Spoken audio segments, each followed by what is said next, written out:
ஆனா இதுக்கெல்லாம் காரணம் எங்க அப்பா அம்மா தானே. எங்க அம்மா உங்க வீட்டுக்கு வந்து சண்டை போட்டு போனதுனால தானே நீங்க இப்ப யோசிக்கிறீங்க. ஆளை பொறுத்து நானும் சௌந்தர்யாவும் தான் சிஸ்டர். அதனால தயவு செஞ்சு நீங்க எல்லாரும் எங்க அம்மா பேசின எல்லாத்தையும் மறந்துட்டு சௌந்தர்யாவை கல்யாணம் பண்ணி கொடுங்கன்னு கேட்டுக்கிறேன் சிஸ்டர். அது எல்லாத்தையுமே தாண்டி மூர்த்தி கிட்ட நான் சௌந்தர்யாவை கல்யாணம் பண்ணிக்கிறேன்னு வாக்கு கொடுத்திருந்தேன். என் நண்பன் கிட்ட கொடுத்த வாக்க நான் காப்பாத்தணும்னு நினைக்கிறேன். அதனாலதான் சிஸ்டர் கேக்குறேன். எனக்கு புரியுது. நல்ல மாப்பிள்ளைய யாராவது வேண்டான்னு சொல்லுவாங்களா? அப்படி யோசிச்சு பாக்குறப்ப உனக்கும் சௌந்தர்யாவுக்கும் கல்யாணம் பண்ணி வைக்கிறது சரியா வரும்னு அத்தைக்கு தோணல. இது எல்லாத்தையும் தாண்டி கல்யாண பத்திரிக்கை அடிக்க போறாங்க. இதுக்கப்புறமும் நீ சௌந்தர்யாவையே நினைச்சிட்டு இருந்தா சரியா வராது. நான் வரேன். சாயந்தரத்துல இருந்து நீ யோசிச்சுக்கிட்டே தானே இருக்க. இன்னைக்கு தனமாவ பார்க்க முடியுமா முடியாதா?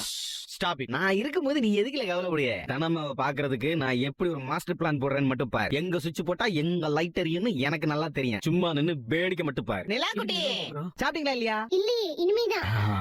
நிலாக்குட்டி நீ சாப்பிடாம இருக்கியா தங்கம்? ஆமா, கொஞ்ச நேரம் கழிச்சு பசிச்சதும் சாப்பிடுவோம் மாமா. பாரா. சரியா போச்சு. அப்போ நீ தனமாவுக்கு போன் பண்ணி தனமாவை இங்க வர வச்சு தனமா ஊட்டி கொடுத்தாதான் நீ சாப்பிடுவ, சரிதானே? நானே சாப்பிட்டு பண்ணி. அப்போ தனமா உனக்கு சாப்பாடு ஊட்டி விட வேணாமா? ஐயோ மக்கு மாமா, தனமா இப்போ அவங்க வீட்ல இருக்காங்க, நான் நம்ம வீட்ல இருக்கேன். அப்புறம் எப்படி அவங்க எனக்கு சாப்பாடு ஊட்ட முடியும்? உன் மேலதான் தனமாவுக்கு ரொம்ப பாசம்னு சொல்வியே, அதான் கேட்டேன். தனமாக்கு என் மேல பாசம் தான்.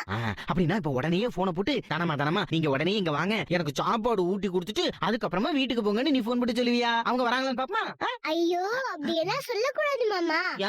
ஏன் சொல்லக்கூடாது? தனமா உங்க வீட்ல இருக்கும்போது தொந்தரவு பண்ணக்கூடாது. அவங்கள அடிக்கடி பாக்கணும்.